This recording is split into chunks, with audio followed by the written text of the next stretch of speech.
Hello my guys. അപ്പൊ good morning. അങ്ങനെ ദേ ഇന്ന് തൊട്ട് സെക്കൻഡ് ഇയർ തുടങ്ങുകയാണ്. ഞാൻ വീടിട്ടിട്ട് ഏറെക്കുറെ ഒരു മാസമായി കാണും. ഒരു മാസമല്ല, കുറച്ച് ദിവസമായി കാണും. പിന്നെ ഞാൻ വലിയ ഫേമസും പോപ്പുലറും അല്ലാത്തതുകൊണ്ട് ഞാൻ എത്ര ദിവസം മുന്നേ വീടിട്ടെന്ന് നോക്കാനും തിരക്കാനൊന്നും ആൾക്കാരൊന്നുമില്ല. അതുകൊണ്ട് തന്നെ ഇന്ന് ഐശ്വര്യമായിട്ട് വീടിട്ട് തുടങ്ങാന്ന് വിചാരിച്ചു. അപ്പൊ പറഞ്ഞു വന്നത് എന്താന്ന് വെച്ചാല് ഇന്ന് തൊട്ട് ഞങ്ങളുടെ സെക്കൻഡ് ഇയർ സ്റ്റാർട്ട് ചെയ്യുമ്പോൾ എന്നാ ഫസ്റ്റ് ഇയർ കഴിഞ്ഞോ അത് ടില്ലിയാണ്. ഫസ്റ്റ് ഇയറിൽ ഞങ്ങൾക്ക് എല്ലാ വൈവയും പ്രാക്ടിക്കലൊക്കെ പെൻഡിങ് കിടക്കണം. അതിന്റെ കൂടെയാണ് ഈ സെക്കൻഡ് ഇയർ തുടങ്ങുന്നത്. സെക്കൻഡ് ഇയർ തുടങ്ങി ഞങ്ങൾക്ക് വീണ്ടും ഒരു 1 വീക്ക് കൊണ്ട് ഞങ്ങളുടെ പ്രാക്ടിക്കലിനുള്ള ഡേറ്റ് വരും. അങ്ങനെ സെക്കൻഡ് ഇയർ എന്തായാലും ഇന്ന് തുടങ്ങി. ഇവരെല്ലാവരും ഇതേ ഇന്നാണ് നാട്ടിൽ നിന്ന് വന്നത്. അവർ നാട്ടിൽ നിന്ന് വന്നപ്പോ താഴത്തെ കടയിൽ നിന്ന് കുറച്ച് ഇഡ്ഡലി എല്ലാം മേടിച്ചിട്ട് വന്നു. അപ്പൊ ഞാൻ വിചാരിച്ചു മെസ്സി പോണ്ടല്ലോ, നല്ല ഇഡ്ഡലിയൊക്കെ കൊണ്ടുവല്ലോ വന്നല്ലോ എന്ന് വിചാരിച്ചു അത് കഴിക്കാൻ പോയത്. പക്ഷെ ഇതിലേറെ നല്ല ഇഡ്ഡലി ഞങ്ങളെ മെസ്സി കിട്ടും. അത്രയ്ക്ക് ഷോക്ക് ഇഡ്ഡലിയും കൊണ്ടാണ് അവർ വന്നത്. പിന്നെ വിശന്ന് വലിഞ്ഞിരുന്നപ്പോഴാണ് അഖിലേഷ് ഈ ഒരു ബോൾ എടുത്ത് മുന്നിക്ക് നീട്ടിയത്.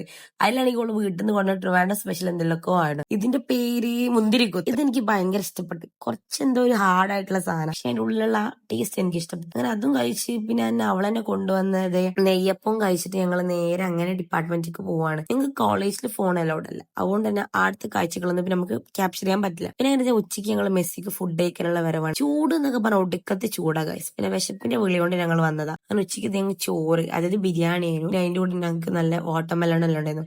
അങ്ങനെ ഫുഡ് കഴിച്ചിട്ട് ഞങ്ങൾ നേരെ ഡിപ്പാർട്ട്മെന്റിലേക്ക് തിരിച്ചിട്ടു. ക്ലാസ് കഴിഞ്ഞ് ഇറങ്ങി വരുന്ന വഴിയാണ് ഞങ്ങൾക്ക് എന്താ ബുക്സ് വാങ്ങണം. സെക്കൻഡ് ഇയർ ആയി തുടങ്ങിയപ്പോ എല്ലാത്തിനും സെപ്പറേറ്റ് നോട്ട് വേണമെന്ന് കമ്പൽസറി ആയിട്ട് പറഞ്ഞിട്ടുണ്ട്. അങ്ങനെ ഞങ്ങൾ അക്കാദമിക് ബ്ലോക്കിൽ പോയിട്ട് ബുക്സ് എല്ലാം വാങ്ങിട്ടോ. ബുക്സിനൊക്കെ എന്താ വില, അങ്ങനെയുള്ള പൈസ കൊടുത്ത ബുക്സ് ഒക്കെ വാങ്ങിയത്.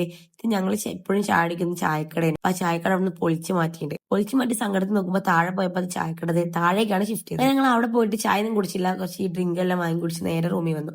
അപ്പൊ ഇന്നത്തെ വീഡിയോ ഇത്രയുള്ളൂ. ബൈ.